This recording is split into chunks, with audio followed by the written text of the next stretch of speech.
कि अब कज़न शादी कर सकते हैं दूसरे कज़न से, तो जो हज़रत आदम अलैहिस्सलाम थे और उनके बच्चों के टाइम में क्या होता था? आदम कोई पहले आदमी तो नहीं थे, हम तो ये नहीं मानते। आदम पहले नबी तो थे जिससे हमारी नस्ल चली है ये, लेकिन इंसान तो पहले भी मौजूद थे। जो इंसान की ह्यूमन लाइफ है वो कोई 6000 ईयर्स पुरानी तो नहीं ना, सिर्फ ये तो कई मिलियन ईयर्स पुरानी है।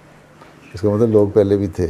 अब जो रशिया ऑस्ट्रेलिया में रहते हैं एबोरिजिनल्स हैं, ये फर्स्ट नेशन जो रहते हैं कनाडा वगैरह के, वो कहते हैं हम 45,000 ईयर्स पुराने हैं, कोई कहता है 20,000 ईयर पुराने हैं। तो इसका मतलब वो आदम से पहले भी थे लोग, ठीक है ना। तो आदम भी एक नबी थे, जो उसके बाद ये जो नस्ल हमारी मौजूदा मज़हब की तारीख़ है ना, मज़हब की हिस्ट्री, वो हमारी आदम से शुरू होती है। ह्यूमन हिस्ट्री आदम से नहीं शुरू होती।